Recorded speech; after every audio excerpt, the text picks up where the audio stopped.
Hello दोस्तों। आप सभी लोगों का मेरे इस प्लेटफॉर्म पर स्वागत है। मैं आप सभी के बीच में यूपी ट्रिपल एस सी पेट किट से संबंधित जितने भी पीवाईक्यू हैं, एक एक करके सारी की सारी ये बुक आप सभी के बीच में पढ़ा दी जाएगी। तो अभी हमने हिस्ट्री शुरू किया है, तो हिस्ट्री में आपको दिखा भी देते हैं।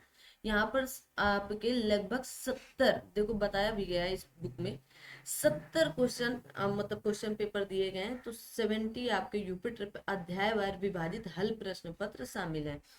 तो सबसे पहले हमने यहाँ पर हिस्ट्री शुरू कर दिया है। तो हिस्ट्री में आपको क्या क्या पढ़ा दिया है वो बता देते हैं, और वहाँ कहाँ से पढ़ाने वाले हैं उसकी चर्चा करते हैं। तो सबसे पहले भारतीय राष्ट्रीय आंदोलन को हमने शुरू किया। भारतीय राष्ट्रीय आंदोलन में हमने आपको यहाँ पर स्वाधीनता आंदोलन के प्रारंभिक वर्ष पढ़ा दिए हैं। स्वदेशी तथा सविनय अवज्ञा आंदोलन, महात्मा गांधी तथा अन्य नेताओं की भूमिका भी पढ़ा दी है। क्रांतिकारी आंदोलन तथा उग्र राष्ट्रवाद का उदय भी पढ़ा दिया। आज आपका यहाँ से लेकर यहाँ तक समाप्त करेंगे ना, तो फिर उसके बाद आपका अगला सब्जेक्ट शुरू किया जाएगा। तो विधायी संशोधन तथा ब्रिटिश इंडिया एक्ट 1935 शुरू करेंगे। भारत छोड़ो आंदोलन, आजाद हिंद फौज की स्थापना तथा नेताजी सुभाष चंद्र बोस के बारे में बताएंगे। और आधुनिक भारत का इतिहास विविध बताने वाले हैं। तो इन सब की चर्चा करने जा रहे हैं। तो सभी लोग अगर सेशन को लाइक नहीं किया है तो कर दीजिएगा, और सेशन को शेयर नहीं किया है तो अपने दोस्तों तक जरूर शेयर कर दीजिएगा। ठीक है। और आप सभी लोग चैनल को सब्सक्राइब नहीं किए हैं तो प्लीज चैनल को सब्सक्राइब करके लोगों तक पहुंचाते रहें, क्योंकि अभी ये आपका नया चैनल है। तो जल्दी से आप सभी लोग जैसे ही 100 सब्सक्राइबर पूरे कराते हैं, तो मैं आप सभी के बीच में लाइव आकर चर्चा पर चर्चा भी करने वाली हूँ। तो सबसे पहले आप सभी लोग 100 सब्सक्राइबर पूरे कराएं और फिर उसके बाद लाइव आते हैं। तो चलिए आज की इस क्लास में हम लोग शुरू करते हैं अपना टॉपिक। और टॉपिक है, पहला जो टॉपिक यहाँ पर है, विधायी संशोधन तथा आपके ब्रिटिश इंडिया एक्ट 1935 से संबंधित है। तो चलिए यहाँ से प्रश्न आपके शुरू होते हैं। और पहला प्रश्न है कि निम्नलिखित में से किस अधिनियम के द्वारा ईस्ट इंडिया कंपनी ने चीन के साथ व्यापार का अपना एकाधिकार खो दिया था। देखिए, 1813 के चार्टर एक्ट में चाय और चीन को छोड़ करके सब कुछ किया था, लेकिन चीन के साथ अपना एकाधिकार तो 1833 के चार्टर एक्ट में आइए देखते हैं। कहा गया, चार्टर अधिनियम 1833 के तहत ईस्ट इंडिया कंपनी अपने वाणिज्यिक विशेषाधिकारों से वंचित हो गई और चीन के साथ व्यापार एवं चाय संबंधित कंपनी का व्यापारिक एकाधिकार भी समाप्त कर दिया गया था, क्योंकि चाय और चीन को 1813 में छोड़ा गया था। आगे आते हैं। कहा गया, निम्नलिखित में से कौन सा 1892 के सुधारों का विस्तार था। तो आपके 1909 का परिषद अधिनियम। ठीक है, 1909 कब का? 1909 का भारतीय अधिनियम या परिषद अधिनियम। अगर मैं आपसे कहूं कि आपके 1909 का परिषद अधिनियम को और किस नाम से जाना जाता है, तो कमेंट करके आप लोग मिल करके बताओगे सभी लोग ना। आ जाओ भाई। तो 1892 को कहा गया है कि 1909 का भारतीय परिषद अधिनियम मार्ले मिंटो सुधार 1892 के सुधारों का विस्तार था। ठीक है, इंपॉर्टेंट है। तो मार्ले मिंटो सुधार के नाम से भी जाना जाता है। अगला क्वेश्चन है कि निम्नलिखित में से कौन सा अधिनियम मॉन्टेग्यू चेम्सफोर्ड रिपोर्ट पर आधारित था। तो आपके 1892 के सुधारों के लिए 1909 आया। 1909 के नहीं, 1919 भारत सरकार अधिनियम 1919 को क्या मॉन्टेग्यू चेम्सफोर्ड रिपोर्ट के नाम से जाना जाता है। कहा गया, भारत सरकार अधिनियम 1919 मॉन्टेग्यू चेम्सफोर्ड रिपोर्ट पर आधारित है। इस अधिनियम की मुख्य विशेषता प्रांतों में द्वैध शासन स्थापित करना था। तो कहां पर? प्रांतों में। ठीक है, प्रांतों में। आगे, भारत सरकार अधिनियम 1935 के अनुसार मुख्य न्यायाधीश के कितने न्यायाधीशों की नियुक्ति की गई थी। तो 6 न्यायाधीशों की। कितने न्यायाधीशों की नियुक्ति की गई थी? तो 6 न्यायाधीशों की नियुक्ति की गई थी। ठीक है, भारत सरकार अधिनियम 1935 के अनुसार मुख्य न्यायाधीश के साथ 6 न्यायाधीशों की नियुक्ति की गई थी। तो मुख्य न्यायाधीश को मिलाते हुए कुल कितने हो गए थे? 7 हो गए थे। वर्तमान में सर्वोच्च न्यायालय में न्यायाधीशों की कुल संख्या 34 है, मुख्य न्यायाधीश सहित। मतलब आपका 33 न्यायाधीश प्लस एक चीफ जस्टिस ऑफ इंडिया। अब कमेंट आप लोग करोगे कि वर्तमान में, ले लीजिए, वर्तमान में चीफ जस्टिस ऑफ इंडिया कौन है, कमेंट करेंगे। कहा गया न्यायाधीशों ने, अब भारतीय संविधान के अनुच्छेद 124 के अनुसार सर्वोच्च न्यायालय के न्यायाधीशों की नियुक्ति राष्ट्रपति द्वारा की जाती है। ठीक है, अगर मैं बात करूं कि भाग नंबर 5 पर, है ना, आर्टिकल नंबर 124 से लेकर के 147 तक की चर्चा सुप्रीम कोर्ट की जाती है। आगे देखिएगा, भारत सरकार अधिनियम 1935 के प्रावधानों में ब्रिटिश सरकार के अंतिम अधिकार का एक उदाहरण कौन सा था? तो प्रांतीय सरकारों पर गवर्नर गवर्नर के लिए विशेष शक्तियां, ये आपके भारत सरकार अधिनियम 1935 में चर्चा की गई थी।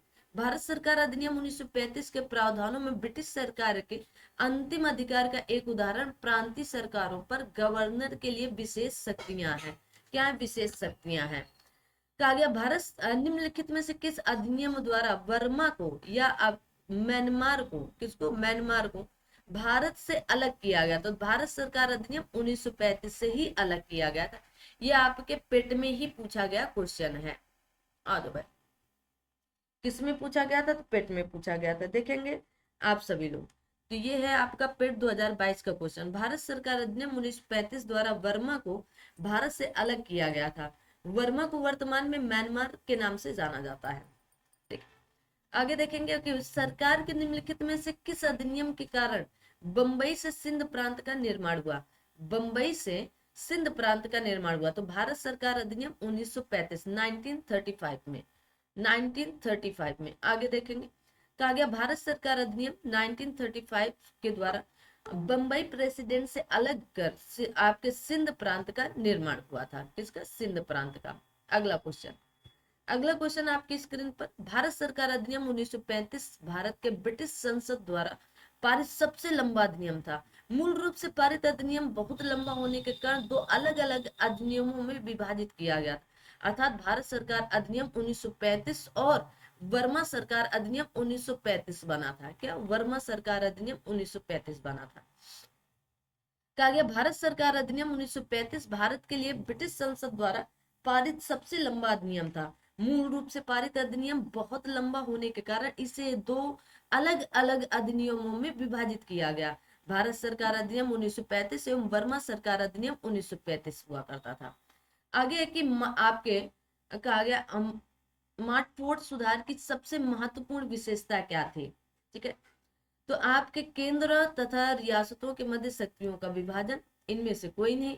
केंद्र तथा रियासतों के मध्य शक्तियों का विभाजन एवं रियासतों में द्वैध शासन, है ना, या द्विशासन दोनों, या रियासतों में द्वैध शासन। अब देखो ये लोअर में पूछा गया था, जो आपके पेट के अकॉर्डिंग ही होगा। अगर आपका पेट में अच्छा नंबर है तो लोअर सबऑर्डिनेट या आपके सबऑर्डिनेट में सीधा मेंस में आपको बैठने को मिलेगा। ठीक है, तो इनमें से फिलहाल तो कोई नहीं सही है। आइए देखते हैं हम लोग सही आंसर से क्या होने वाला है। तो आप कहेंगे आपके मार्टफोर्ड सुधार की सबसे महत्वपूर्ण विशेषता केंद्र तथा प्रांतों के मध्य शक्तियों का विभाजन एवं प्रांतों में द्विशासन या द्वैध शासन की स्थापना करना था। इसके अनुसार प्रांतीय विषयों में को दो वर्गों में विभाजित किया गया था, आरक्षित विषय और हस्ताक्षरित विषय। तो कब? तो 1935 में। ठीक है, याद रखना। अब अगला टॉपिक आता है भारत छोड़ो आंदोलन। अभी आरओ का पेपर हुआ, वहां पर भी इससे प्रश्न पूछे गए। आजाद हिंद फौज, इनसे भी पूछा गया, और नेता सुभाष चंद्र बोस से भी प्रश्न पूछा गया।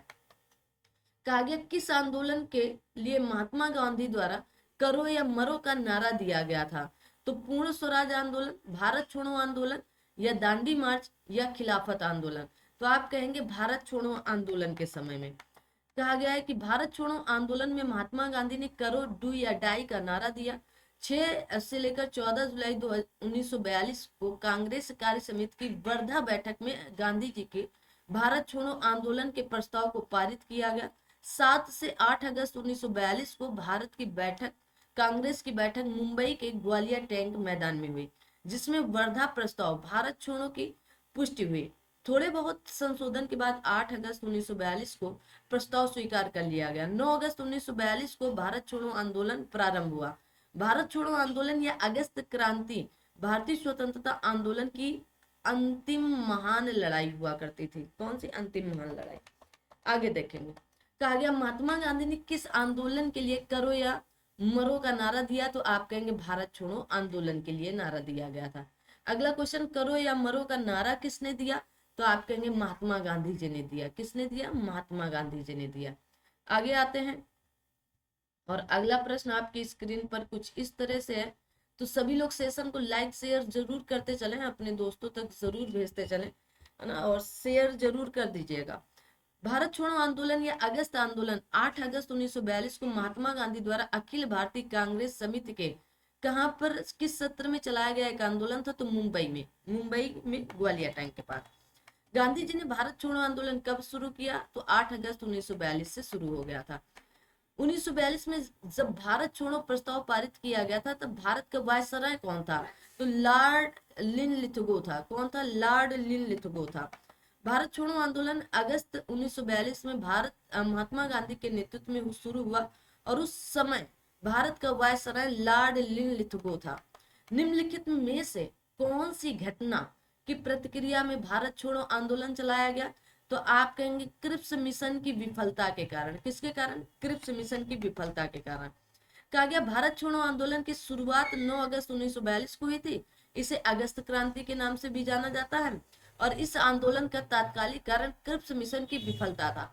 आंदोलन प्रारंभ होते ही ऑपरेशन जीरो आवर्स के तहत गांधी जी सहित प्रमुख कांग्रेसी नेताओं को गिरफ्तार कर जेल में डाल दिया गया था। निम्नलिखित में से किसको लोक नायक के रूप में जाना जाता है? तो जयप्रकाश नारायण जी को जाना जाता है। किसको? जयप्रकाश नारायण जी को जाना जाता है। आगे आते हैं और अगला प्रश्न आप सभी की स्क्रीन पर ये रहा। कहा गया जयप्रकाश नारायण भारतीय स्वतंत्रता सेनानी और राजनेता थे। उन्हें लोकनायक के नाम से भी जाना जाता है। निम्नलिखित में से किस नेता को नेताजी कहा गया है? तो नेताजी सुभाष चंद्र बोस जी को कहा गया है। कहा गया सुभाष चंद्र बोस जो नेताजी के उपनाम से भी जाने जाते हैं, भारत के स्वतंत्रता संग्राम के अग्रणी नेता थे। द्वितीय विश्व युद्ध के दौरान उन्होंने अंग्रेजों से लड़ने के लिए जापान की सहायता से आजाद हिंद फौज का गठन किया था। कहा गया प्रसिद्ध युद्ध का नारा दिल्ली चलो, चलो दिल्ली किसने कहा? चलो दिल्ली किसने कहा? तो आप कहेंगे सुभाष चंद्र बोस जी ने कहा। प्रसिद्ध युद्ध का नारा चलो दिल्ली या दिल्ली चलो सुभाष चंद्र बोस ने दिया था। साथ ही उन्होंने तुम मुझे खून दो मैं तुम्हें आजादी दूंगा का भी नारा दिया। तो अगर पूछ लिया जाए दिल्ली चलो या चलो दिल्ली का नारा किसने? तो सुभाष चंद्र बोस। तुम मुझे खून दो मैं तुम्हें आजादी दूंगा, तो सुभाष चंद्र बोस। सुभाष चंद्र बोस को देश नायक किसने कहा था? रविन्द्रनाथ टैगोर जी ने कहा था। किसने कहा था? रविन्द्रनाथ टैगोर। गुरुदेव रविन्द्रनाथ टैगोर ने सुभाष चंद्र बोस जी को देश नायक की उपाधि दी थी। किस स्वतंत्रता सेनानी ने महात्मा गांधी को पहली बार राष्ट्रपिता कहकर संबोधित किया था? तो सुभाष चंद्र बोस जी ने कहा था। कहा गया कि महात्मा गांधी को सर्वप्रथम राष्ट्रपिता सुभाष चंद्र बोस ने कहा था। 6 जुलाई 1944 को सुभाष चंद्र बोस ने आजाद हिंद रेडियो पर बोलते हुए गांधी जी को संबोधित किया। भारत की स्वाधीनता का आखिरी युद्ध शुरू हो चुका है। राष्ट्रपिता भारत की मुक्ति के इस पवित्र युद्ध में हम आपका आशीर्वाद और शुभकामना चाहते हैं। क्योंकि उससे पहले गांधी जी और सुभाष चंद्र बोस जी के बीच में कुछ मतभेद हो गए थे त्रिपुरी अधिवेशन में। आप सभी लोगों को पीछे वाली क्लास में बता भी रखा है हमने। तो त्रिपुरी अधिवेशन में जब विवाद हुआ था तो उसके बाद थोड़ा सा मनमुटाव हो गया था। लेकिन जब वो वहां 1944 पहुंचे तो उन्होंने रेडियो से, आजाद हिंद रेडियो से उन्हें पिता, राष्ट्रपिता कहकर संबोधित किया। महात्मा गांधी को राष्ट्रपिता कहकर संबोधित करने वाले पहले व्यक्ति कौन थे? तो सुभाष चंद्र बोस जी थे। सुभाष चंद्र बोस जी थे। महात्मा गांधी को राष्ट्रपिता के नाम से सर्वप्रथम किसने? तो अब आपको ये प्रश्न याद हो गया, सुभाष चंद्र बोस जी ने कहा गया भारत को ब्रिटिश नियंत्रण से मुक्त करने के लिए भारतीय राष्ट्रीय सेना का गठन किसने किया था? तो मोहन सिंह ने किया था। किसने? मोहन सिंह ने। कहा गया भारत को ब्रिटिश नियंत्रण से मुक्त करने के लिए 1942 में कैप्टन मोहन सिंह के नेतृत्व में भारतीय राष्ट्रीय सेना या इंडियन नेशनल आर्मी का गठन किया गया था। 1943 में 1943 में सुभाष चंद्र बोस के नेतृत्व में आजाद हिंद फौज या भारतीय राष्ट्रीय सेना का पुनर्गठन भी किया गया। तो 1942 में किसने? तो मोहन सिंह ने किया था। किसने? मोहन सिंह ने किया था। फॉरवर्ड ब्लॉक की स्थापना निम्नलिखित में से किसके द्वारा की गई थी? तो सुभाष चंद्र बोस जी के द्वारा की गई थी। कब की गई थी? तो 1939 में। फॉरवर्ड ब्लॉक की स्थापना सुभाष चंद्र बोस जी के द्वारा 1939 या 1939 में की गई थी। कब की गई थी? 1939 में की गई थी। सुभाष चंद्र बोस ने 1944 1944 में काग्यामोईरांग में आईएनए ध्वज फहराया। वह शहर अब निम्नलिखित में से किस राज्य केंद्र शासित प्रदेश में है? तो आपका अगर पूछ लिया जाए मोईरांग कहाँ पर है, तो मणिपुर में है। कहाँ पर है? मणिपुर में। 1944 1944 में सुभाष चंद्र बोस ने मोईरांग में इंडियन नेशनल आर्मी का ध्वज फहराया था। मोईरांग शहर भारत के मणिपुर राज्य में स्थित है। 13 जून 1943 को सुभाष चंद्र बोस निम्नलिखित में से किसके निमंत्रण पर पूर्वी एशिया आए थे? तो आप कहेंगे रास बिहारी बोस के निमंत्रण पर आए थे। कहा गया 13 जून 1943 को या 1943 को सुभाष चंद्र बोस रास बिहारी बोस के निमंत्रण पर पूर्वी एशिया आए थे। नेताजी सुभाष चंद्र बोस ने आजाद हिंद सरकार की स्थापना कब किए थे? तो आजाद हिंद सरकार की स्थापना 19 अक्टूबर 1943 में या 1943 में। ठीक है, तो 21 अक्टूबर 1943 को सुभाष चंद्र बोस ने सिंगापुर में स्वाधीनता भारत की अस्थायी सरकार आजाद हिंद सरकार का गठन किया। आजाद हिंद सरकार आजाद हिंद फौज का पुनर्गठन 4 जुलाई 1943 को सुभाष चंद्र बोस जी के नेतृत्व में किया गया था। निम्नलिखित में से किस युद्ध के दौरान आजाद हिंद फौज शामिल थी? किस युद्ध के दौरान आजाद हिंद फौज? तो द्वितीय विश्व युद्ध के दौरान। अब द्वितीय विश्व युद्ध 1939 से लेकर 1944 तक जाता है। ठीक है, तब ये शामिल थे। आगे आता है, आप सभी लोग सेशन को लाइक शेयर जरूर करते रहें, है ना। और फिर से कि यूपी ट्रिपल एससी के लिए, यूपी ट्रिपल एससी पेट के लिए ये आपके क्वेश्चन आंसर बहुत ही ज्यादा इंपॉर्टेंट हैं। द्वितीय विश्व युद्ध के दौरान 1942 में भारत को अंग्रेजों से स्वतंत्र कराने के लिए आजाद हिंद फौज या इंडियन नेशनल आर्मी नामक सशस्त्र सेना का गठन किया गया। इस सेना के गठन में कैप्टन मोहन सिंह, रास बिहारी बोस आदि महत्वपूर्ण भूमिका निभाए थे।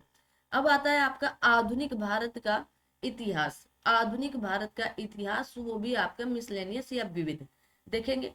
कहा गया भारतीय राष्ट्रीय आंदोलन के दौरान कांग्रेस मंत्रिमंडलों ने कब इस्तीफा दिया? तो 1939 में इस्तीफा दिया, 1939 में। कहा गया 1935 के भारत सरकार अधिनियम के तहत वर्ष 1937 में हुए चुनाव में गठित कांग्रेस मंत्रिमंडलों का कार्यकाल 28 माह का था। ये भी प्रश्न पूछा जाता है। वर्ष 1937 के दौरान 6 प्रांतों में कांग्रेस ने अपना मंत्रिमंडल गठित किया था। द्वितीय विश्व युद्ध में भारतीयों की स्वीकृति के बगैर ब्रिटेन द्वारा भारत को शामिल किए जाने के विरोध में 22 अक्टूबर 1939 को सभी कांग्रेस मंत्रिमंडलियों ने त्याग पत्र दे दिया था। तो कितने माह तक चली थी? 28 माह तक, 28 मंथ तक। ठीक है, निम्नलिखित में से किसे शेर ए बलिया के नाम से जाना जाता है? तो चित्तू पांडे जी को। ठीक है, किसको? चित्तू पांडे जी को। आगे चित्तू पांडे को शेर ए बलिया के नाम से जाना जाता है। उन्होंने वर्ष 1942 में भारत छोड़ो आंदोलन के दौरान बलिया में समानांतर सरकार की स्थापना किया। तो पूछ लिया जाए कि 1942 में समानांतर सरकार की स्थापना बलिया में किसने किया था? तो चित्तू पांडे ने किया था। 1942 में 1942 में विंस्टन चर्चिल द्वारा गांधी जी और कांग्रेस के साथ समझौता करने का प्रयास करने के लिए किसे भारत भेजा गया था? तो आप कहेंगे सर स्टैफोर्ड क्रिप्स को भेजा गया था। कब? 1942 में। ठीक है, द्वितीय विश्व युद्ध में जापान की बढ़ती हुई शक्ति को देखते हुए अंतरराष्ट्रीय समुदाय विशेषकर संयुक्त राज्य अमेरिका, चीन एवं ऑस्ट्रेलिया ने ब्रिटेन पर भारत को स्वतंत्र कराने के लिए दबाव बढ़ाया। 1942 में विंस्टन चर्चिल द्वारा गांधी जी और कांग्रेस के साथ समझौता करने का प्रयास करने के लिए सर स्टैफोर्ड क्रिप्स के नेतृत्व में एक मिशन भारत भेजा गया, जिसको क्रिप्स मिशन के नाम से जाना जाता है।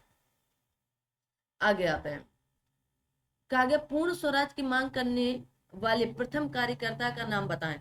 पूर्ण स्वराज, ये प्रश्न पूछा गया था कि पूर्ण स्वराज की मांग अभी आरो 27 जुलाई को पूर्ण स्वराज की मांग किस अधिवेशन में की गई थी। लेकिन यहाँ पर प्रश्न कुछ और है और पेट 2022 में पूछा गया कि मांग करने वाले प्रथम कार्यकर्ता का नाम क्या था? तो हसरत मोहानी जी। कौन थे? हसरत मोहानी जी। कहा गया 1921 में पूर्ण स्वराज की मांग सर्वप्रथम मौलाना हसरत मोहानी जी ने की थी। 1722 में किस कहा गया सूबेदारी सवाई राजा जयसिंह को दी गई थी? कहाँ की? तो आगरा की सूबेदारी दी गई थी 1722 में। 1722 में आगरा की सूबेदारी सवाई राजा जयसिंह या जयसिंह द्वितीय को दी गई थी। उन्होंने जयपुर में अपनी नई राजधानी स्थापना किए थे। कहा गया ब्रिटिश ने निम्नलिखित में से किस भाषा को भारतीय समाज में प्रस्तुत करने की उत्सुकता दिखाई? तो अंग्रेजी के अलावा क्या हो सकती है? अंग्रेजी भाषा। ब्रिटिश सरकार ने अंग्रेजी भाषा को भारतीय समाज में प्रस्तुत करने की उत्सुकता दिखाई। अंग्रेजों ने भारत में अंग्रेजी भाषा में शिक्षा का प्रचार प्रसार किया था। अनुभवी स्वतंत्रता सेनानी, लेखक और शिक्षाविद के एम मुंशी ने निम्नलिखित में से किस गठन की स्थापना की थी? तो आप कहेंगे भारतीय विद्या भवन की स्थापना। इंपॉर्टेंट है, याद कर लीजिएगा। भारतीय विद्या भवन की स्थापना। अनुभवी स्वतंत्रता सेनानी, लेखक, शिक्षाविद कन्हैयालाल मणिकलाल मुंशी या के एम मुंशी द्वारा 1938 में भारतीय विद्या भवन की स्थापना की गई। भारतीय विद्या भवन का उद्देश्य शिक्षा, कला, संस्कृत को बढ़ावा देना था। शिक्षा, कला और संस्कृत से बढ़ावा देना था। आगे आते हैं, और फिर से तब तक आप सभी लोग सेशन को लाइक, शेयर और चैनल को सब्सक्राइब नहीं किया तो कर दीजिएगा। आगे अगला प्रश्न है, बाल विवाह अवरोध अधिनियम 1929 को निम्नलिखित में से किस अन्य नाम से जाना जाता है? तो शारदा अधिनियम के नाम से जाना जाता है। तो बाल विवाह अवरोध अधिनियम 1929 को निम्नलिखित में से और किस नाम से? शारदा अधिनियम से जाना जाता है। कहा गया बाल विवाह विरोध या निषेध अधिनियम 1929 को शारदा अधिनियम के नाम से भी जाना जाता है। हरविलास शारदा के प्रयासों से बाल विवाह निषेध कानून बना था, जिसमें लड़कों की विवाह की न्यूनतम आयु 18 वर्ष और लड़कियों की विवाह की न्यूनतम आयु 14 वर्ष निर्धारित की गई। यह अधिनियम वायसराय लॉर्ड इरविन के कार्यकाल में पारित हुआ था। तो किसके कार्यकाल में? लॉर्ड इरविन के कार्यकाल में पारित हुआ था। अगर पूछ लिया जाए कि बाल अधिनियम निषेध किस वायसराय के काल में आया था, किस वायसराय के कार्यकाल में आया था, ये कमेंट करना है। ठीक है, कमेंट करना है।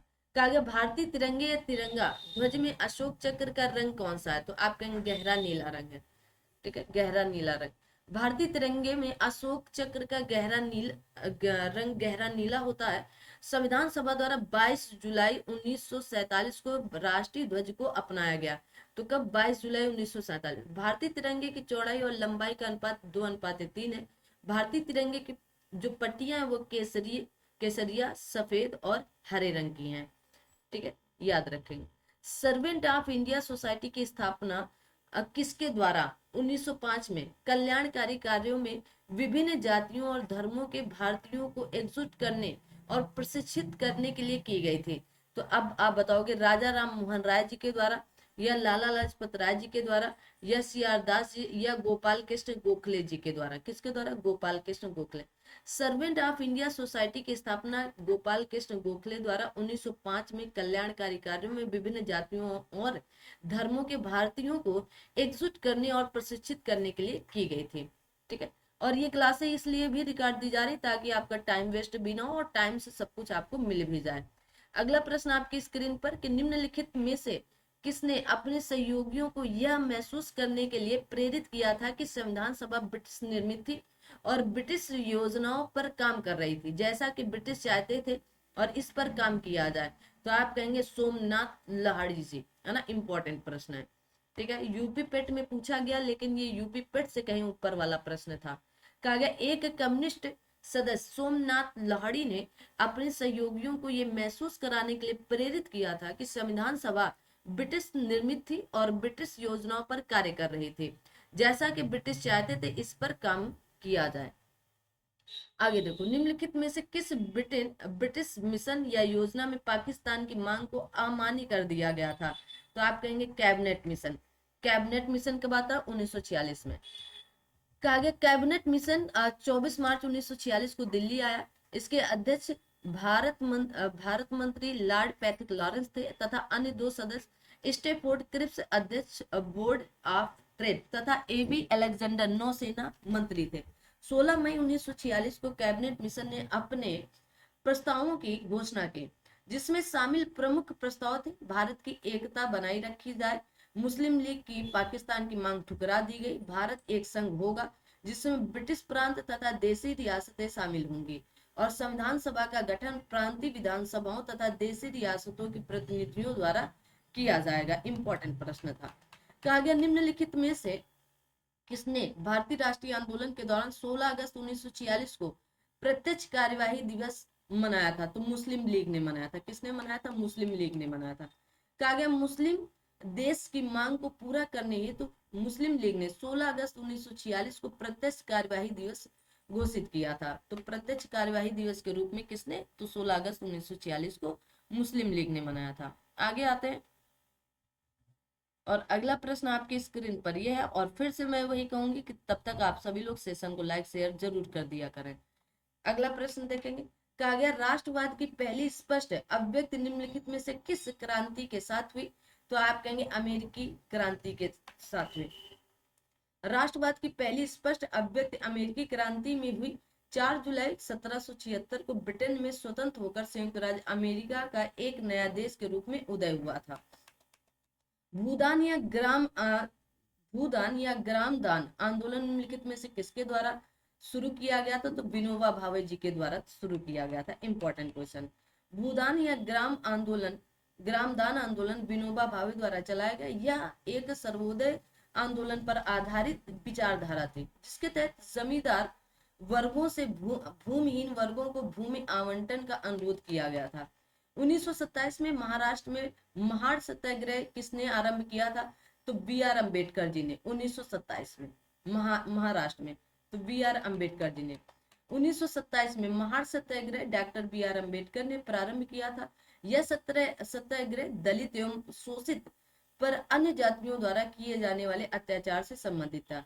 इस आंदोलन का संबंध महाड़ स्थित आपके कौदर तालाब से निम्न जातियों के लोगों के पानी के उपयोग किए जाने से भी था। ठीक है, तो निम्न जातियों के लोगों के द्वारा पानी का उपयोग किए जाने से भी था ना, कि रोक लगाया जाता था कि पानी नहीं करो, पानी नहीं छुओ, इस तरह। रविन्द्रनाथ टैगोर ने किस नरसंहार के विरोध में नाइटहुड की उपाधि लौटा दी थी? तो जलियांवाला बाग नरसंहार के। कहा गया 13 अप्रैल 1919 को जलियांवाला बाग नरसंहार के हृदय विदारक घटना के बाद ब्रिटिश सरकार द्वारा प्रदान की गई नाइटहुड की उपाधि लौटा दी गई। जलियांवाला बाग हत्याकांड के विरोध में शंकरन नायर ने, याद कर लो, वायसराय की कार्यकारिणी से भी इस्तीफा दे दिया था। ठीक है, आगे बढ़ते हैं। अगला प्रश्न है आपका। कहा गया किस स्वतंत्रता सेनानी की लोकमान्य की मानद उपाधि दी गई थी? तो बाल गंगाधर तिलक जी को दी गई थी। किसको? बाल गंगाधर तिलक जी को दी गई थी।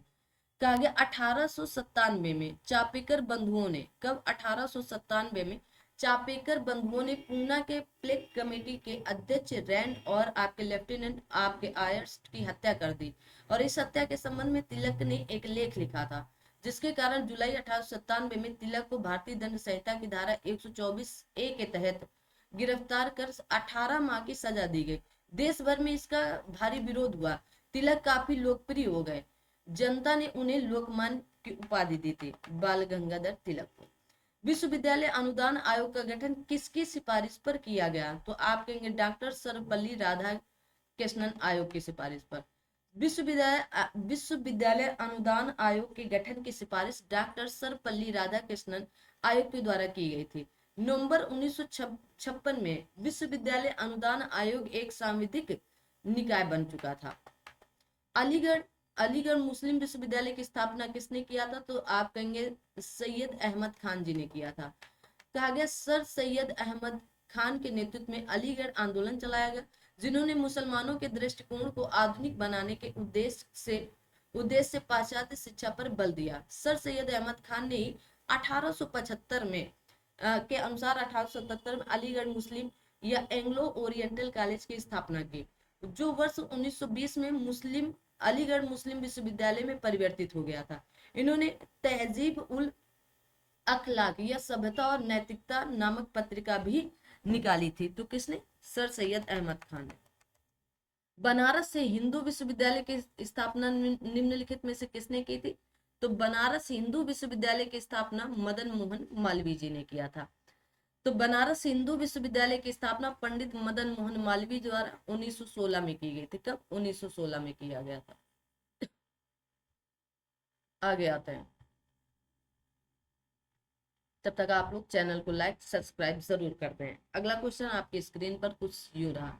मुस्लिम लीग के लाहौर सत्र में पाकिस्तान की मांग 1940 में की गई थी। कब? 1940 में की गई थी।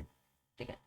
कहा गया 22 से 24 मार्च 1940 को मुस्लिम लीग के लाहौर अधिवेशन में पहली बार पृथक पाकिस्तान राज्य के निर्माण का प्रस्ताव पारित किया। लीग के इस अधिवेशन की अध्यक्षता मोहम्मद अली जिन्ना ने किया था। किसने? मोहम्मद अली जिन्ना ने। भारतीय स्वतंत्रता आंदोलन के दौरान 1932 में ग्रेट ब्रिटेन के किस प्रधानमंत्री ने सांप्रदायिक पुरस्कार की घोषणा की थी? बार बार ये प्रश्न आ रहा है आपके। जेम्स जेम्स रैमजे मैकडोनाल्ड ने की थी। ठीक है।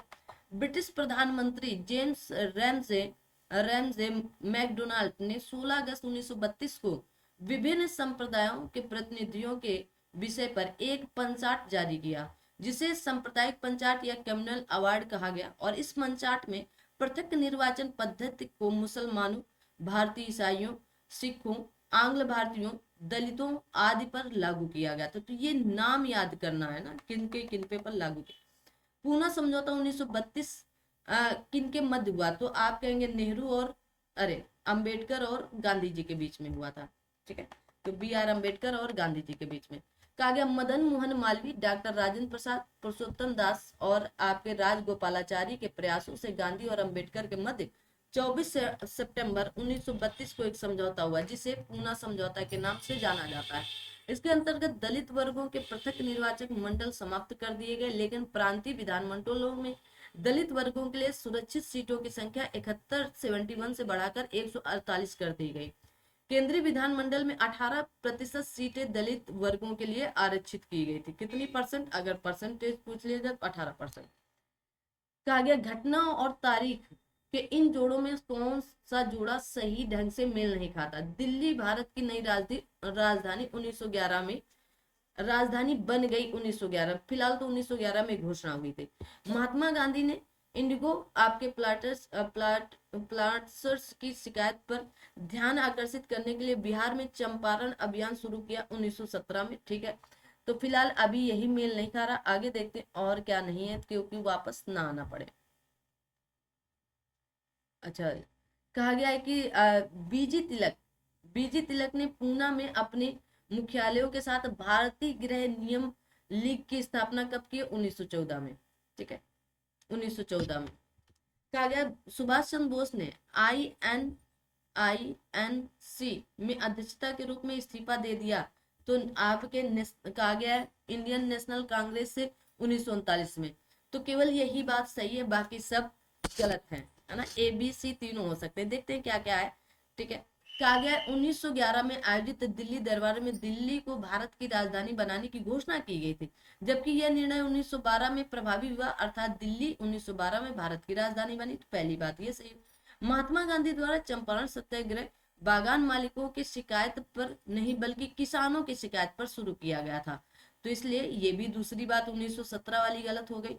बाल गंगाधर तिलक भारत के महान राष्ट्रवादी शिक्षक, समाज सुधारक और स्वतंत्रता संग्राम सेनानी थे। उन्होंने 1916 में पूना में इंडियन होम रूल लीग की स्थापना की थी। अतः इस प्रश्न ABC तीनों बातें गलत हो गई। ठीक है। तो अब आपका यहाँ पर ये पूछना चाहिए था कि निम्नलिखित में से कौन सा सही है, तो केवल ये सही हो जाता। ठीक है।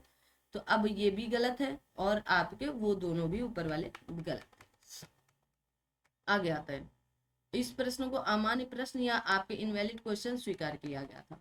कहा गया सन 1915 और 16 में किसके नेतृत्व में दो होम रूल लीग शुरू हुई? तो आपके एनी बेसेंट और बाल गंगाधर तिलक ने। तो सबसे पहले शुरू किसने किया था? बाल गंगाधर तिलक ने। ठीक है। आ जाओ भाई। अप्रैल में बाल गंगाधर तिलक ने शुरू किया था और सितंबर में आपके एनी बेसेंट। तो एनी बेसेंट और लोकमान तिलक के नेतृत्व में दो होम रूल लीग शुरू हुई।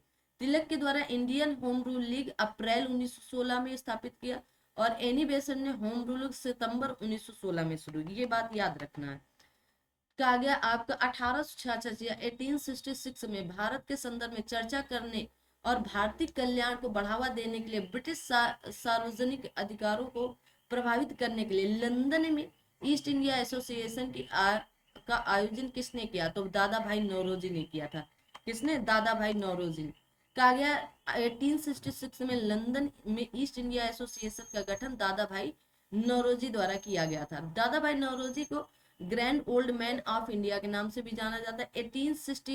1886 में कलकत्ता, 1893 में लाहौर और 1906 में कलकत्ता अधिवेशन में भारतीय राष्ट्रीय कांग्रेस के अध्यक्ष भी रहे। तो भारतीय राष्ट्रीय कांग्रेस के कितने अधिवेशनों में अध्यक्षता की? तो 3, है ना, 1886, 1893, 1906। इंपॉर्टेंट है ये प्रश्न, याद कर लेना।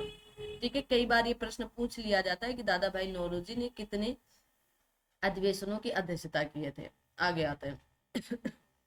सेशन को लाइक सब और चैनल को सब्सक्राइब नहीं किया तो कर दीजिए। कहा गया grand old man of India के नाम से किसे जाना जाता है? तो दादा भाई नौरोजी जी को जाना जाता है।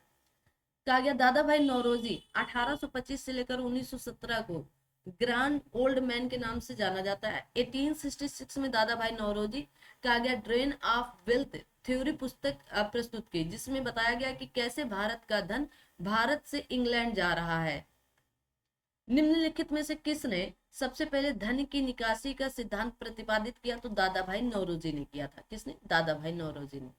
कहा गया स्वतंत्रता से पूर्व राष्ट्रीय आय के अनुमान का प्रथम प्रयास दादा भाई नौरोजी ने 1866 से 1868 में किया गया था, जबकि प्रथम वैज्ञानिक अनुमान वी के आर वी राव जी ने किया था। ये भी याद है, ये वैज्ञानिक दृष्टि प्रथम, है ना, जबकि प्रथम वैज्ञानिक अनुमान वी राव द्वारा किया गया था।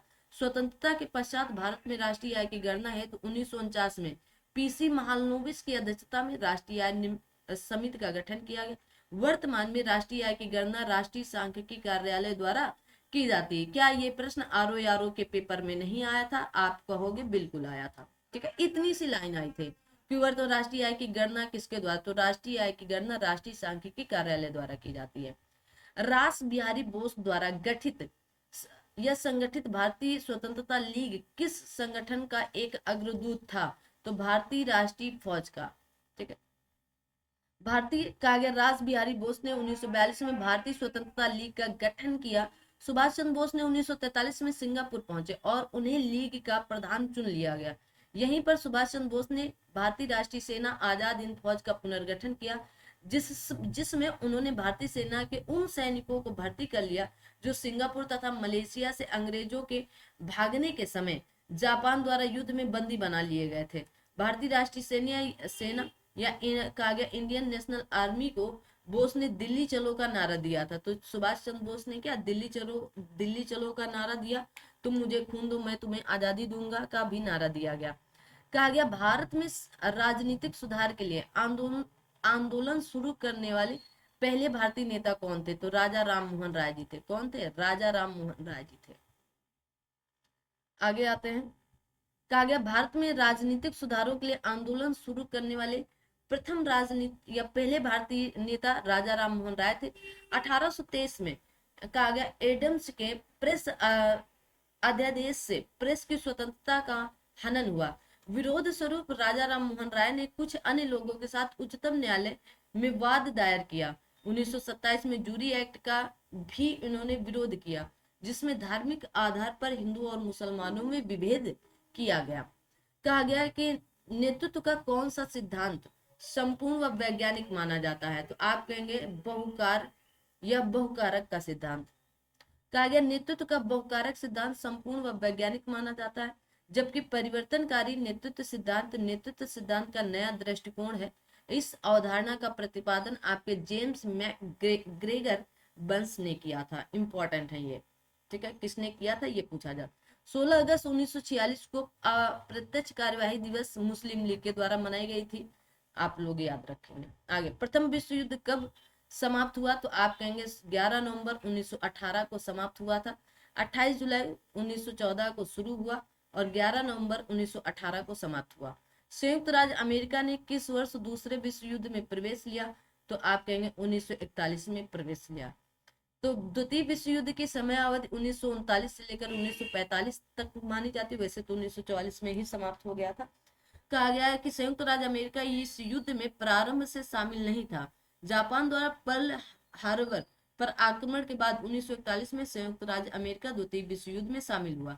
संयुक्त राज्य अमेरिका ने इस युद्ध के दौरान जापान के शहर हिरोशिमा और नागासाकी पर 6 और 9 अगस्त 1945 को बड़ परमाणु बम गिराया था। आज भी इसका प्रभाव यहाँ पर हिरोशिमा और नागासाकी पर देखने को मिलता है। ठीक है, अगर विश्व में तृतीय विश्व युद्ध हो जाए तो बहुत ही ज्यादा विनाशकारी होगा ना, तो इसलिए तृतीय विश्व युद्ध से जितना हो सके उतना बचने का प्रयास करें। कहा गया भारतीय सशस्त्र सेनाओं द्वारा पाकिस्तान से हाजी पीर की लड़ाई किस वर्ष लड़ी गई थी? इंपॉर्टेंट क्वेश्चन है, 1965 में। 1965 में कहा गया भारतीय सशस्त्र सेनाओं द्वारा पाकिस्तान से हाजी पीर की लड़ाई वर्ष 1965 में लड़ी गई थी। 1965 में भारत पाक युद्ध के दौरान भारतीय सेना ने जम्मू और कश्मीर के हाजीपुर क्षेत्र तक कब्जा कर लिया था। लेकिन 10 जनवरी 1966 को हुई ताशकंद घोषणा के अंतर्गत भारत ने इसे पाकिस्तान को वापस कर दिया। भारत ने इसे पाकिस्तान को वापस कर दिया। वर्तमान में यह क्षेत्र पाकिस्तान अधिकृत कश्मीर या पाक पर स्थित है, पाक अधिकृत कश्मीर में। नई दिल्ली का मुख्य वास्तुविद एवं डिजाइनर कौन था? तो आप कहेंगे एडविन लुटियंस। Edwin Lutyens. कहा गया नई दिल्ली का मुख्य वास्तुविद एवं डिजाइन ब्रिटेन के आपके आर्किटेक्ट एडविन लुटियंस थे। 1911 में दिल्ली दरबार में राजधानी कलकत्ता से दिल्ली लाने की घोषणा जॉर्ज परचम ने की थी, जबकि कलकत्ता से दिल्ली उसका स्थानांतरण 1912 में हुआ था। किस वर्ष भारत की राजधानी कलकत्ता से दिल्ली आई? तो 1911 में बात कही गई थी और 1912 में बना था, दिल्ली राजधानी बनी थी। कहा गया मोतीलाल तेजावत भारतीय राष्ट्रीय कांग्रेस के दौरान या भारतीय आंदोलन के दौरान एक प्रसिद्ध व्यक्तित्व थे। वो भारत के निम्नलिखित में से किस क्षेत्र से संबंधित थे? तो मोतीलाल नेहरू नहीं है ये, है ना, मोतीलाल तेजावत है। तो ये आपके राजस्थान से, कहां से? राजस्थान क्षेत्र से। मोतीलाल तेजावत भारतीय राष्ट्रीय आंदोलन के दौरान एक प्रसिद्ध व्यक्तित्व थे। वे राजस्थान राज्य के जिला उदयपुर के निवासी थे।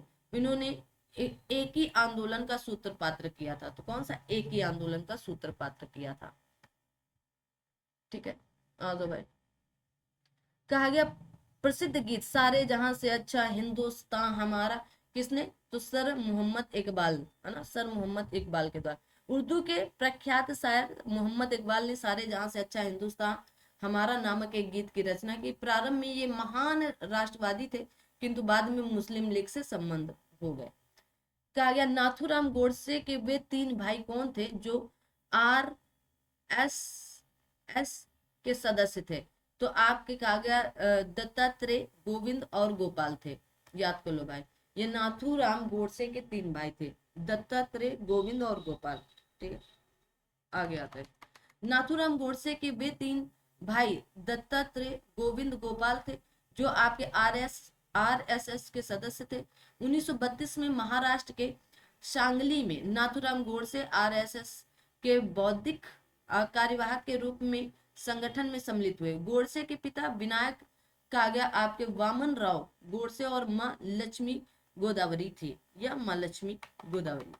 साइमन कमीशन किस वर्ष भारत आया? तो 1928 में भारत आया था। अगर बनने की बात की जाएगी तो कहा गया साइमन कमीशन 3 फरवरी 1928 को मुंबई पहुंचा। साइमन कमीशन के अध्यक्ष सर जॉन साइमन आपके उदारवादी दल के सदस्य थे, जबकि भारत की स्वतंत्रता 1943 में के समय ब्रिटिश प्रधानमंत्री आपके क्लीमेंट एटली और इस कमीशन के श्रमिक दल के सदस्य के रूप में शामिल थे, लेबर पार्टी के। साइमन कमीशन का विरोध करते हुए पुलिस हमले के कारण किस राष्ट्रवादी नेता की मृत्यु हो गई थी? तो लाला लाजपत राय जी की। ठीक है, साइमन कमीशन 1928 का विरोध करते हुए पुलिस हमले के कारण राष्ट्रवादी नेता लाला लाजपत राय की मृत्यु हो गई थी। इसके जवाब में भगत सिंह, सुखदेव, चंद्रशेखर आजाद आदि ने मिलकर सैंडर्स की हत्या की थी। ठीक है, मिलकर क्या किए थे? सैंडर्स की हत्या किए थे। आगे आते हैं। तब तक आप सभी लोग सेशन को लाइक शेयर कर दीजिएगा ना, और चैनल को अगर अभी तक सब्सक्राइब नहीं किया है तो सब्सक्राइब भी कर लीजिएगा। ये आप सभी लोग करते चले। ठीक है, अगला प्रश्न आपकी स्क्रीन पर कुछ इस तरह का रहा। कहा गया देश बंधु किसे कहा जाता है? तो चित्तरंजन दास जी को कहा जाता है। देश बंधु चित्तरंजन दास को कहा जाता है। देश बंधु कहा गया CF एंड्रूज को एवं लाला लाजपत राय को पंजाब केसरी का। देखो, ये देश बंधु हैं और ये दीन बंधु हैं।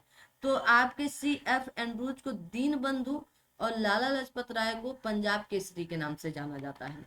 कहा गया चित्तरंजन दास और मोतीलाल नेहरू ने परिषद राजनीति में वापसी पर बहस करने के लिए कांग्रेस के भीतर निम्नलिखित में से किस राजनीतिक दल का गठन किया था?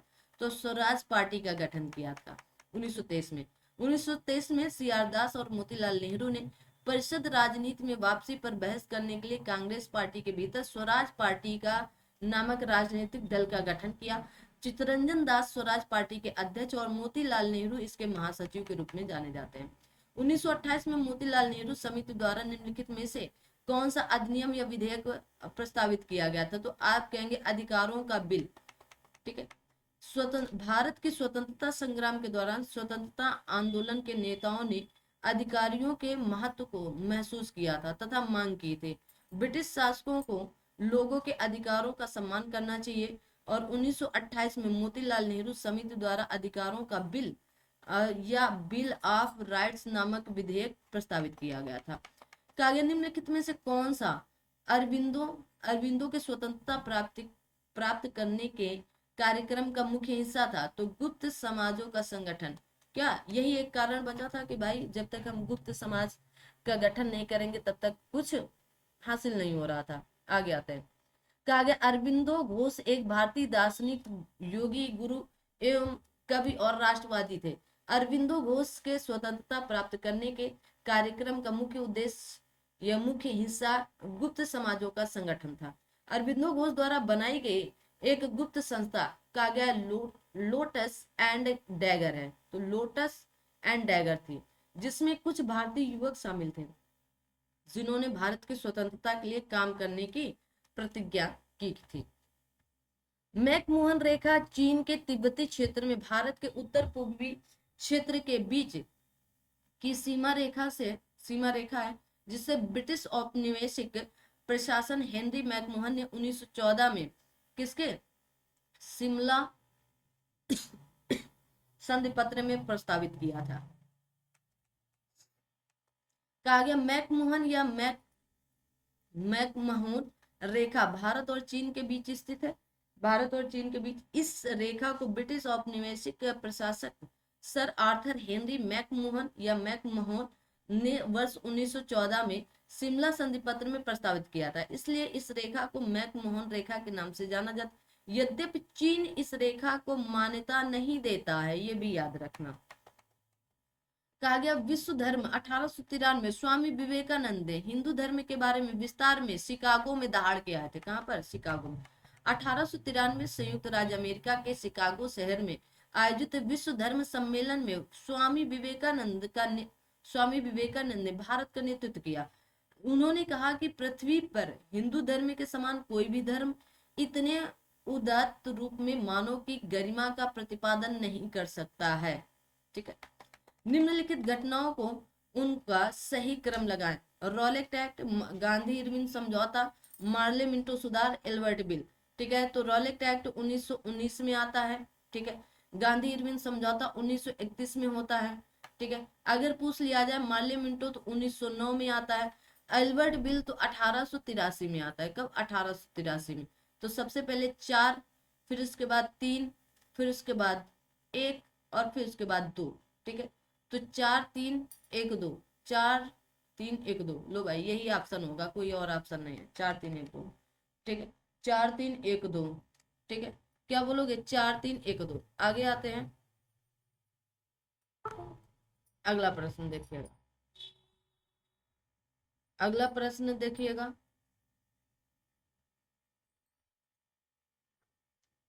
ये रहा आपकी स्क्रीन पर अगला प्रश्न। चलिए, तो अगला प्रश्न आपका क्या कह रहा है? कहा गया आयोग ने इसका उत्तर बी माना 4 3 1 2। ठीक है। अतः सही विकल्प उपस्थित नहीं होने के कारण यह प्रश्न मूल्यांकन से बाहर भी कर दिया गया। ठीक है। तो आप गलत बिल्कुल ना पढ़ें। आगे प्रश्न देखिएगा। भारत में कहा गया यातायात व्यवस्था या ट्रैफिक सिस्टम की शुरुआत का श्रेय किसको जाता है? तो ब्रिटिश शासक को जाता है। किसको जाता है? ब्रिटिश शासक। भारत में सार्वजनिक यातायात व्यवस्था की शुरुआत ब्रिटिश शासकों द्वारा की गई। रेलवे इसका सबसे महत्वपूर्ण माध्यम माना गया। भारतीय राष्ट्रीय कांग्रेस द्वारा किस अधिवेशन में ऐतिहासिक पूर्ण स्वराज या पूर्ण स्वतंत्रता का प्रस्ताव पारित किया गया था? यही प्रश्न आपके आरओ में पूछा गया था। अभी देखो पेट 2021 का प्रश्न है ये, ठीक है। लाहौर अधिवेशन में पंडित जवाहरलाल नेहरू इसकी अध्यक्षता किए थे और ऐतिहासिक लाहौर अधिवेशन में इसमें पूर्ण स्वराज का प्रस्ताव पारित किया गया था। आगे अंग्रेजों के विरुद्ध खान अब्दुल गफ्फार खां द्वारा प्रारंभ किए गए आंदोलन का नाम क्या था? लाल कुर्ती। कौन सी कुर्ती? लाल कुर्ती। कहा गया उत्तर पश्चिमी सीमा प्रांत में खान अब्दुल गफ्फार खां या बहादुर खान के नेतृत्व में खुदाई खिदमतगार नामक स्वयं सेवक संगठन स्थापित किया गया था, जिसे लाल कुर्ती या रेड शर्ट के नाम से भी जाना जाता है। उत्तर पश्चिमी सीमा प्रांत के मुसलमानों ने खान अब्दुल गफ्फार खां के नेतृत्व में सविनय अवज्ञा आंदोलन में महत्वपूर्ण भूमिका भी निभाई थी। निम्नलिखित में से कौन खुदाई खिदमतगार का संस्थापक था और जिसे बादशाह खान के नाम से जाना जाता है? तो आप क्या बोलोगे? खान अब्दुल गफ्फार खान जी को। खान अब्दुल गफ्फार खान जी को। बस आपका एकदम लास्ट चल रहा है, एक दो पेज और होगा। कहा गया 1928 के बारदोली सत्याग्रह का नेतृत्व किसने किया था? तो आप कहेंगे आपके सरदार वल्लभ भाई पटेल। कहा गया सूरत या गुजरात के बारदोली तालुके में 1928 में किसानों द्वारा लगान ना अदायगी का आंदोलन चलाया गया। बंबई सरकार द्वारा लगान में 30% की वृद्धि कर देने के बाद लगान अदायगी रोक नामक सत्याग्रह का नेतृत्व गांधीवादी वल्लभ भाई पटेल को प्रदान किया गया।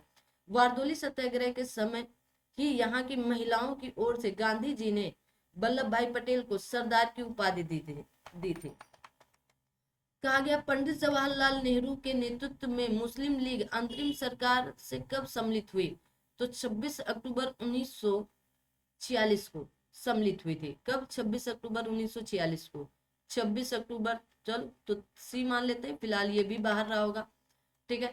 कहा गया है कि जवाहरलाल नेहरू के नेतृत्व में मुस्लिम लीग अंतरिम सरकार में 26 अक्टूबर 1946 को सम्मिलित हुई थी, जिसमें लियाकत अली सहित 5 लीग के 5 सदस्यों को मंत्री बनाया गया था, ठीक है। पूर्ण रूप अंक प्रदान किए गए थे, ठीक है। आदो भाई बलदेव सिंह अंतरिम सरकार के सदस्य स्वतंत्र भारत की पहली सरकार में रक्षा मंत्री या रक्षा के प्रमुख थे। 2 सितंबर 1946 को पंडित जवाहरलाल नेहरू के नेतृत्व में भारत की पहली अंतरिम राष्ट्रीय सरकार का गठन हुआ। इसमें बलदेव सिंह जी को रक्षा मंत्री, जबकि आसफ अली रेल मंत्री। अंतरिम सरकार का गठन कैबिनेट मिशन के अंतर्गत किया गया था। 1946 की अंतरिम सरकार में कार्यकारी परिषद के उपाध्यक्ष कौन थे? पंडित जवाहरलाल नेहरू जी थे। कौन थे? पंडित जवाहरलाल नेहरू जी थे, ठीक है। आगे देखते हैं अगला प्रश्न आपकी। तब तक आप सभी लोग सेशन को लाइक शेयर कर सकते हैं। जिन लोगों ने अभी तक लाइक शेयर नहीं किया है तो कर दीजिएगा। कहा गया 24 अगस्त 1946 को पंडित जवाहरलाल नेहरू के नेतृत्व में भारत की पहली अंतरिम राष्ट्रीय सरकार की घोषणा हुई तथा 2 सितंबर 1946 को इसका गठन हुआ। इस अंतरिम सरकार में कार्यकारी परिषद के उपाध्यक्ष विदेश मंत्रालय और राष्ट्रमंडल विभाग पंडित जवाहरलाल नेहरू जी के पास रहे। किसने घोषणा की थी कि 30 जून 1948 तक ब्रिटिश द्वारा भारत को स्वतंत्रता प्रदान कर दी जाएगी? आपके क्लीमेंट एटली ने किया था, ठीक है। कहा गया ब्रिटेन के प्रधानमंत्री आप क्लीमेंट एटली ने 20 फरवरी 1947 को हाउस ऑफ कॉमन्स में घोषणा की थी कि अंग्रेज या ब्रिटिश 30 जून 1948 से के पहले उत्तरदायी लोगों को सत्ता हस्तांतरित करने के बाद भारत को स्वतंत्रता प्रदान कर देंगे। क्लीमेंट एटली का कार्यकाल 1945 से 1951 तक था तथा वे लेबर पार्टी से जुड़े हुए थे। भारत के पहले प्रधानमंत्री पंडित जवाहरलाल नेहरू ने 14 अगस्त 1947 की मध्य रात्रि को नियति से वादा या ट्रस्ट विद आपके डेस्टिनी शीर्षक भाषण कहां से दिया? तो संसद या संविधान सभा से दिया था, ठीक है। याद रखना ये प्रश्न पूछा भी गया है और भी जगह। 14 अगस्त 1947 की मध्य रात्रि को ट्रस्ट विद आपके डेस्टिनी या नियति से वादा शीर्षक वाले भाषण को भारत के पहले प्रधानमंत्री पंडित जवाहरलाल नेहरू ने संसद तत्कालीन संविधान सभा से दिया। उल्लेखनीय कि जुलाई 1947 में भारतीय स्वतंत्रता अधिनियम पारित किया गया, जिससे भारत और पाकिस्तान नामक 2 डोमेनियनों की स्थापना के लिए 15 अगस्त 1947 की तिथि निश्चित की गई थी। कहा गया किस रियासत के खिलाफ अभियान को ऑपरेशन पोलो कूट नाम दिया गया था? तो हैदराबाद के खिलाफ, किसके, हैदराबाद। कहा गया हैदराबाद रियासत के खिलाफ भारत सरकार द्वारा वर्ष 1948 में किए गए अभियान को ऑपरेशन पोलो फूट नाम दिया गया। यह अभियान हैदराबाद को भारतीय संघ में मिलाने से संबंधित था। 5 दिन तक चले इस अभियान के बाद 18 सितंबर 1948 को हैदराबाद को भारत में शामिल कर लिया गया था। ठीक, अब आगे जो अगला आपका पोर्शन होगा वो भारत का भूगोल होगा। ठीक है, अभी भारत का भूगोल हाँ नहीं पढ़ाएंगे, उससे पहले आपका जो इतिहास वाला बाकी चैप्टर बचे हुए हैं उनको देखने वाले हैं। ठीक है, उनको देखा जाएगा। तो इतिहास में बाकी और क्या, अभी तो हमने भारतीय राष्ट्रीय आंदोलन की चर्चा की है। ठीक है, अब आगे आपके भारतीय इतिहास जिसमें सिंधु घाटी की सभ्यता, पहले भारतीय इतिहास, फिर उसमें टॉपिक है सिंधु घाटी सभ्यता, वैदिक संस्कृति, बौद्ध धर्म, जैन धर्म, है ना, मौर्य वंश, गुप्त वंश, हर्षवर्धन, राजपूत काल। अब ये वाली क्लास आपके पेज नंबर आपके कहाँ से 5 से लेकर के 42 तक एक साथ देंगे हम ना, 42 तक एक साथ। तो आपका जो ये भारतीय इतिहास होगा वो एक क्लास में 2-3 घंटे की जितनी भी क्लास बनेगी तो एक क्लास में दी जाएगी। क्लास कैसी लगती है उसके बारे में जरूर बताएं। फिर उसके बाद भारत का भूगोल एक क्लास में दे देंगे और फिर उसके बाद विश्व का भूगोल एक क्लास में दे देंगे। ठीक है, तो भूगोल में जो भी भारत का भूगोल होगा उसको एक क्लास में, और फिर जो विश्व का भूगोल होगा उसको भी एक क्लास में दे देंगे, क्योंकि क्लासें फिर लंबी होती चली जाएंगी। देखिए 67 से लेकर 129 तक तो ये 2-2, 3-3, 4-4 घंटे की क्लासें होंगी, तो आपको देखना रहेगा। ठीक है, तो चलिए मिलेंगे अगली क्लास में, तब तक थैंक यू सो मच। जय हिंद, जय भारत।